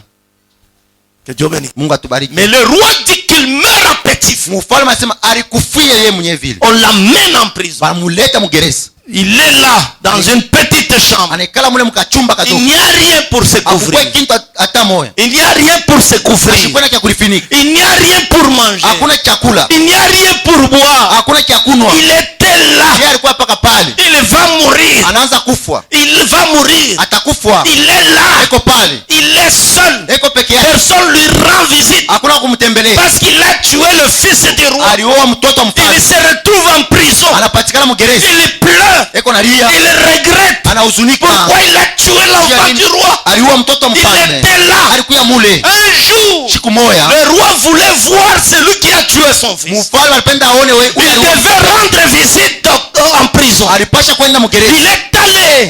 Il est arrivé là-bas. Il a dit où est le fils, le garçon qui a tué mon Ule fils? kiana aliua mtoto wangu kwa. Il est entré dans cette petite pièce. Anaingia mkale kachumba. Il a trouvé ce garçon. Anapata ule kiana. 3 jours après, Mashiku tatu kisha. ce garçon était maigre. Ule kiana alikonda Il kabisa. n'y avait que des os. Kulibakia ni mifupa bule.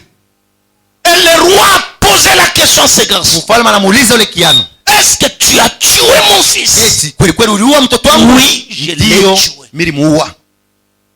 Pourquoi l'as-tu tué? Juu ya nini ulimuua basi? Par jalousie. Juu ya chuki. Je mérite mourir ainsi. Mimi nastahili kufa paka hivi.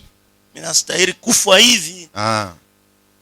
Parce que j'ai tué ton fils sans rien. Juu miliua mtoto wako pashipo mambo. Sans problème. Bila kosa. Je mérite mourir ainsi. Nastahili kufa paka hivi. Frère Branham a dit, Na bena sema. la sincérité. Uwaki ya moyo. Mon frère, ma soeur, Kuna data. c'est aussi une bombe. Na yo ni bombe. C'est une puissance. Ni uwezo. Si tu es sincère, Kama kuna uwaki ya moyo. si réellement tu es Kama sincère, kweli kuna uwaki ya moyo. Frère Branham a dit, Na Biblia inasema Dieu Mungu descend avec sa colère. atashusha kasirani yake. S'il est devant un homme sincère. Kama eko mbele ya mtu wa waki ya moyo. Cet enfant était sincère. Huyo kiana alikuwa na waki ya N'a moyo. rien caché. Ashikufichika Je kisha. mérite mourir ainsi. Nastahili kufa paka hivi. Parce que j'ai tué le fils du Niliua roi mtoto wa mfalme. par jalousie. Juu ya chuki tu. Je mérite mourir. Nastahili Le kufa. roi est rentré chez lui. Mfalme anarudia kwake. Quand il est rentré chez Wakati lui, anarudia kwake. cette réponse de cet enfant commençait à changer son cœur. ile jibu ya ule kiani inaanza kumfanya mbaya mroho. Il n'a pas pu dormir. Ashikuwezi kulala mzuri. Le roi s'est réveillé. Mfalme analamuka. Appelez-moi tous mes conseillers. Muite bashauri bangu bote. Appelez tous mes conseillers. Muite bashauri bangu bote. Tous ces notables sont venus. Bale bakubwa bote banakuja. Le roi a dit, Mfalme anasema, je vous ai appelé mina mita parce qu'il y a quelque chose en moi. tukikuwa kintu ndani ya L'enfant qui a tué mon fils, ule mtoto aliuia parce mtoto. qu'il est sincère, Jue kwa na waki ya à moyo. partir d'aujourd'hui, Kuanzia leo hii il prend la place de mon fils que lui a tué. anabeba fasha mtoto yangu ule Il aliua. devient mon fils. Yeye ndio anakuwa mtoto wangu. Je n'ai jamais vu un homme sincère comme cet homme. Siaonaka mtu wa waki ya moyo sawa ule mtoto. Ça a touché mon cœur. Iligusa moyo wangu. Je ne peux pas résister. Siwezi kushamba. Cet enfant-là Ule mtoto ule devient mon fils. anakuwa mtoto À yangu. partir d'aujourd'hui, Kuanzia leo il devient l'héritier de tout. anakuwa mrithi wa vyote. Allez les faire sortir. Wende mumtoshe. On a amené même ce Cadillac, Banapeleka na gari ya des katikati. véhicules de roi. Gari ya mfalme. Oh mon frère, ma soeur, on a étalé Banatanjika. même le tapis rouge. Tanjika tapi rouge. Oh mon frère, ma soeur, Tuko na dada. pour l'enfant là, les prisonniers, Ule mfungwa les tueurs ule muuaji devaient marcher sur le tapis rouge. alipasha kupitia pale Où marche le président de la République. rais wa jamhuri. Mais lui, les tueurs, Yeye muuaji on leur donne de marcher sur le tapis rouge kia atembee et pa tapi monter rouge. dans le Cadillac Apande pa gari ya et leo. l'amener pas chez lui, Bampeleka mais pala dans la maison du roi. nyumba ya mfalme. Pas chez lui, Hapana kwake. mais dans la maison du roi. Nyumba ya mfalme. Amen. Et l'enfant, on lui a dit, Mtoto wanamuonesha. sors, Toka. tu es libre. Unakuwa uhuru. Ce n'est pas possible. Si haiwezekani. Moi qui a tué l'enfant du Mimi roi. ule mili wa mtoto wa Être mfalme. libre. Nikuwe uhuru leo. Et l'enfant est sorti. Mtoto anatoka. Il a trouvé, on a étalé le tapis rouge. Anakuta basha kutanjika tapi rouge. L'enfant marchait sur le tapis rouge. Mtoto anaanza kutembea mtapi La rouge. tête baissée. Asha kukunjamisha kichwa. Il marchait Yuko anatembea kichwa sur chini. le tapis rouge Pa tapi rouge. et allait jusque dans le palais du roi. Anaenda tina kunyumba ya Frère mfalme. Branham a dit, Na pia anasema c'est parce qu'il était sincère. ndio alikuwa na waki ya moyo. Et aujourd'hui, Leo nous avons tué la parole. tuliua neno ya Mungu. Nous avons tué le message. Tunaua ujumbe. Nous avons tué Jésus. Tunaua ni Yesu. Le sang de Jésus est sur nos mains. Damu ya Yesu mikono Tu yetu. dis, quand est-ce que j'ai tué? Unasema wakati gani C'est la niliua? parole que tu avais entendue, Neno ile que ulishikia. tu avais rejetée. Na ukatala. Le sang de Jésus Damu ya Yesu est entre tes mains. inakuwa mikono Tu es yako. condamné à mort. Unahukumiwa Tu iras en enfer. enda mngena. Tu seras perdu. Utapotea. Mais aujourd'hui, Leo Dieu vient te poser la question. Uliza. Est-ce que c'est toi qui as tué mon Wewe fils? uliua mtoto yangu. Est-ce que tu es sincère? Uko na waki ya Sois moyo. sincère. Kuya na waki ya moyo. Seigneur, moi que tu vois, Bwana mimi je suis pécheur. niko mtenda Je dhambi. suis ça. Niko kifulani. Je ne mérite pas. Sisi Je stahili. n'ai pas le Saint-Esprit. Sina Roho Je Mtakatifu. suis un méchant. Niko makali. J'ai mis d'être chrétien. Mimi sistahili kuwa Mkristo. Seigneur, aide-moi. Bwana Ne unisaidie. me laisse pas. Usiniache. Mon frère, ma soeur, Una dada. la réponse sincère Jibu ya waki ya fait moyo abaisser la colère de Dieu. inashushaka Et kasirani ya Dieu Mungu. ce soir Mungu magharibi ya vient leo d'étaler le tapis rouge. anatanjika tapi rouge. Et ce tapis rouge, Tapi rouge c'est le sang de ni Jésus-Christ. damu ya Yesu Kristo. Viens, Kuyaka. quitte, sors dans le monde. Toka mkidunia. Marche sur le sang de Jésus. Kwa damu ya Yesu. Avance. Endelea kupenda. Jésus t'amènera dans son palais. Atakupeleka kunyumba yake. Oh mon frère, ma soeur, Oh, ndugu le kwanza. frère m'a dit, Napenda nasema. regardez ces garçons, Ona ule kiana. la tête baissée. Kichwa kikakunjama. Si vous voyez un homme marcher avec l'orgueil, Ukiona mtu anatembea na kiburi yote. nous le message, Chez ujumbe. chez Dieu Trolamba Saint. C'est nous qui avons le Saint-Esprit nous ici. Frère Branham dit qu'il y a quelque Na chose Biblia qui inasema va. kuko mambo moja endeke ndani yake. Un homme qui a le Saint, Mtu mwenye kuwa na Roho Mtakatifu il marchera atatembea kichwa avec chini l'humilité. na unyenyekevu yote.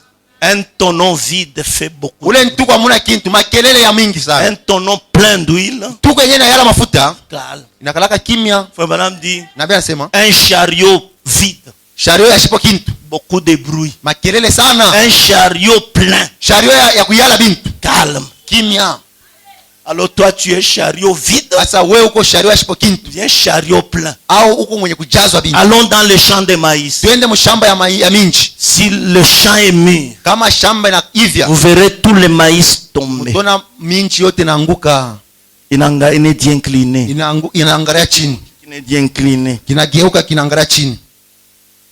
Ça prouve que Inaonyesha ces maïs kusema. sont mûrs. Hii minji na ivya inakomea, Et inakauka. on commence maintenant à récolter. Jo batanza kuivuna sasa. Si ça regarde en haut, Kama nangara nangara yulu. c'est-à-dire qu'il n'a pas la mûre. Kusema aya kauka aya komea. Quand ça sera mûr, Wakati ta ça komea va faire comme ça. itashuka yenye chini na lala hivi. Frère Branham dit, Na bena sema l'humilité, unyenyekevu c'est la puissance de Dieu. ni uwezo ya Mungu. Un homme Amen. qui a Dieu, Muntu mwenye kuwa na Mungu il est humble. anakalaka wa kujinyenyekeza. Tu peux même le choter. Unaweza hata kumshutulu Tu peux même le critiquer. au kumsema vibaya. Tu peux le voir que c'est un homme de rien. Unaweza kumuona sa mtu wa bure wa ovyo. Jésus était comme un homme de rien. Yesu alikuwa sa mtu ashipo Le mafaa. travail que Jésus a fait sur la terre, Kazi ile Yesu alifanya pa bulongo c'est le travail de laver les pieds des ni gens. kazi ya kunaosha bantu kumikulu. C'est le travail le plus moins payé dans ce monde. Njo- C'est le travail njo- de laquer. Njo kazi haina na malipo ya mingi dunia yote mzima ya kunaosha na mikulu. C'est ce que Jésus a fait. Njo ile Yesu alianza Oui, kufanya. Dieu. Ye Mungu Venant sur la terre, anakuya pa bulongo, il a fait le travail de laquer. anafanya kazi ya kunaosha na mikulu. Lui tout puissant. Ye wa uwezo yote. Lui créateur. Ye mwenye mumbaji. Le travail qu'il a trouvé, Kazi ile alipata mu hii c'est dunia. laver les pieds de ses disciples. Kunaosha mikulu ya banafunzi baki. C'est pourquoi les gens ne pouvaient pas dire que c'était Dieu. Njo mala bantu abakuichika sema njo Mungu. En le regardant. Kwa kumwangalia. Hapana. Dieu s'est humilié. Mungu analishusha. C'est ça la question qu'on a posée à Frère Branham. Njo ulizo walilizaka Ce qui a Branham. fait que Jésus soit Dieu, Kile lifanya Yesu akuye Mungu c'est son humilité. ni kujinyenyekeza kwake. Parce que chez Dieu, descendre, Kwa c'est Mungu kushuka monter. njo kupanda. Chez Dieu, Kwa Mungu wetu si tu veux être monté, ukifia kupanda, descends. wewe ni kushuka chini. Allez dans Mwende na amani ya Bwana Yesu Kristo. Mettons-nous debout. Tusimame bwima. Mon frère, ma soeur, Ndugu yangu na dada yangu, sortons. tutokeni. Devant nous, il y a le tapis rouge. Mbele yetu kuko tapi rouge. Le message du temps du soir. Ujumbe wakati wa magharibi. Sors du monde. Toka mkidunia. Marche sur le tapis rouge. Tembelea pa tapi rouge. Ça t'amènera au ciel. Itakupeleka na kumbingu. Mon frère, ma soeur, Ndugu yangu na dada yangu, marchons sur le sang de Jésus. tembeleeni pa damu ya Yesu. Soyons humbles. Tukwe banyenyekevu. Humilie-toi. Ujinyenyekeze. Sois sincère. Kwa na waki ya moyo. La sincérité Waki ya moyo abaisse la colère de Dieu. inashushaka kasirani ya Mungu. Même Amen. dans ce monde. Hata mu hii dunia. Si tu dis, je vais frapper mon fils Kama unasema mitapika mtoto yangu. parce qu'il a volé. Jua aliiba. Et tu dis, tu as volé. Unamuuliza uliiba? Et l'enfant dit, oui, Anacheka papa. ndio baba mimi. J'ai volé. Niliiba. J'ai volé. Niliiba tu. J'ai volé. Niliiba. Tu sentiras que la colère doit Utashikia s'arrêter. kasirani kunaenda na kushuka polepole. La sincérité. Ile waki ya moyo. Soyons sincères. Tukwe na waki ya moyo. Si tu n'as pas le Saint-Esprit, Kama uyapokea Roho Mtakatifu, sois sincère. kwa na waki ya moyo. Pas devant moi, Hapana mbele yangu, mais devant Jésus. mbele ya Mungu. Dis-lui, Seigneur, Umuoneshe Bwana, je n'ai pas encore. misha mpati. Sois sincère. Kwa na waki ya moyo. Seigneur, Bwana, depuis que je suis venu au message, toka wakati mimi niamini ujumbe. je n'aime pas être baptisé, d'être marqué de la bête. Shipende nipate chamba ya nyama. Je suis sincère, je ne l'ai jamais reçu. Niko na waki ya moyo ya mpati. Fais-moi sortir. Unitoshe ku. Aide-moi, papa. Nisaidie baba. Je suis ton fils. Niko mtoto yako. C'est toi qui m'as appelé. Wewe ndio ulinitaka. C'est toi qui m'as amené Wewe ndio jusqu'ici. ulinifikisha na hapa. Je n'ai pas fait un effort. Sikufanya nguvu yangu. Je ne savais même pas qu'il y a le message. Sikujua sasa ujumbe na kalaka. C'est toi qui m'as amené. Wewe ulinileta. Regarde la manière que tu m'as appelé. Ona namna ulinitaka. Regarde la manière que tu m'as Ona amené. namna ulinifikisha. Seigneur, Bwana, j'avais reçu des invitations. nilipata mialiko. Mais je ne voulais pas. Lakini sikupenda. Mais un jour, tu as touché mon cœur. Kusa moyo wangu. Je suis arrivé. Leo mimi nafika. Ce n'est pas pour me tuer. Hana juu ya Mais bikufa. tu as un plan Una mapo. pour me sauver. Juu ya kunyokoa. Aide-moi, papa. Nisaidie bashi baba. Mais en vérité, Kweli kweli. je n'ai rien. Sina kintu. Aide-moi, papa. Nisaidie baba yangu. Aide-moi. Nisaidie. Tiens-moi par ta main Unipate puissante. kwa mkono wako wa uwezo. Conduis-moi, Seigneur, Niongoze Bwana. jusque dans la terre promise. Kana kuicha Par matako. moi-même, je ne saurais Wewe pas. sitaweza. Si je regarde ma vie, Kiangalia maisha je yako. ne mérite pas être chrétien. Ili kwa Mungu. Si je regarde la manière que je me conduis, Kiangalia namna je ne mérite pas être chrétien. Sistahili kwa Mungu. Seigneur, Bwana wangu. donne-moi le Saint-Esprit. Unipe Roho Mtakatifu. Accorde-le. Unipatie. Bientôt c'est le départ. Hapa ni mwendo. Sinon, Seigneur, Wabule Bwana. je vais mourir dans le désert. Kufia mchangwa. Aide-moi, papa. Nisaidie baba yangu. Aide Aide-moi. Nisaidie. Que je voie Jésus dans ma vie. Nione Yesu maisha yangu. Amen. Regarde-toi ce soir. Niangalie magharibi. Tu dis que je suis sorti. Unasema misha kutoka. Tu dis réellement que je suis dans les déserts. Kweli niko mchangwa. Tu dis réellement que je suis justifié. Unasema kweli nesha kuhesabiwa haki. Tu dis que je suis sanctifié. Unasema misha takasiwa. Regarde-toi. Sasa uliangalie mbele. Sois sincère. Bwana waki ya moyo. Amen. Sois sérieux. Bwana waki ya moyo.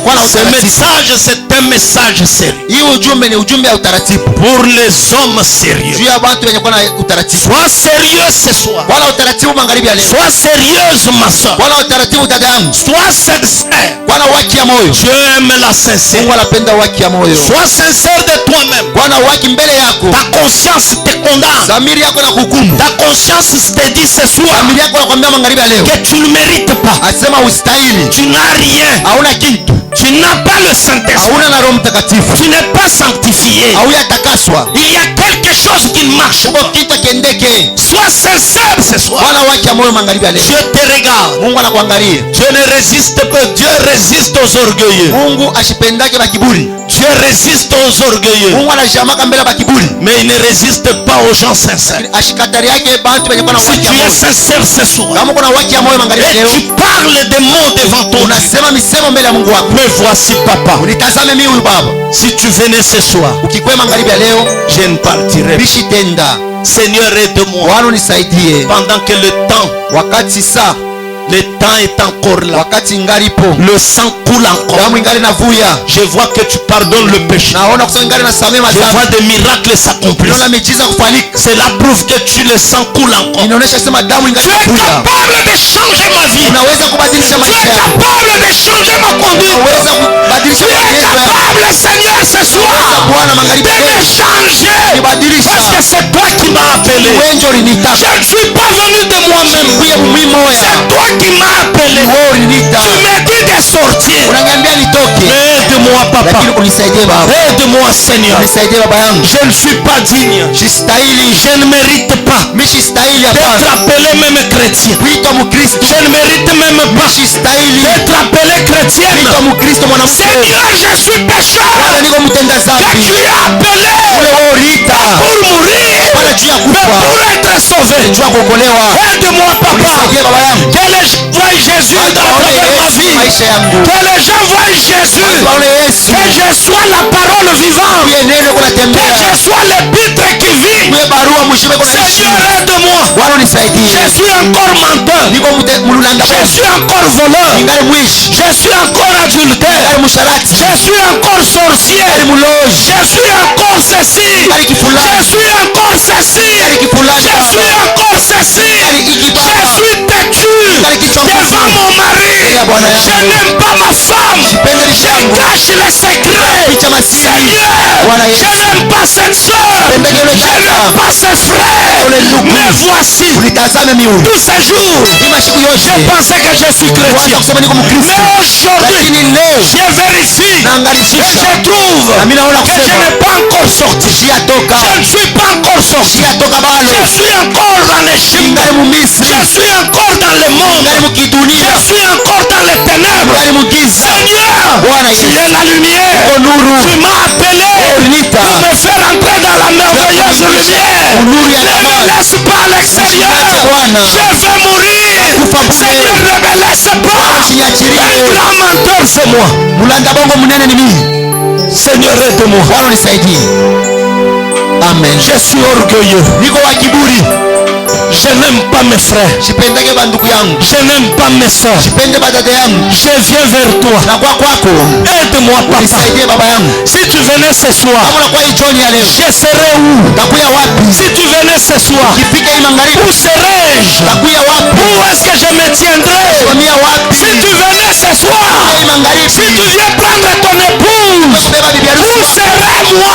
Simamia wapi? Je me tiendrais où? Simamia wapi baba? Seigneur, Baba yangu. je suis pécheur. Niko mtenda Je dhambi. suis menteur. Niko wa bongo. Je suis voleur. Niko mwizi. Seigneur, Baba. me voici. Unitazame mimi. Je suis à toi. Niko wako. Fais-moi tout ce que tu veux. Nifanyie bila unapenda. Fais-moi tout ce que tu veux. Nifanyie kile unapenda. Je suis l'argile. Niko bulongo. Toi, tu es le potier. Wewe ndio mfundi. Façonne-moi aujourd'hui. Façonne-moi, papa.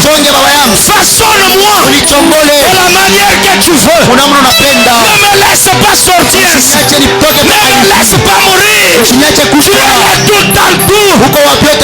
Crée quelque chose de meilleur à moi. Crée, Seigneur. Crée, papa. Crée-moi. Crée-moi. Crée-moi. Seigneur, renouvelle. Restaure, papa. Prions le Seigneur. Prions le général assemblé. Prions le tout en tout.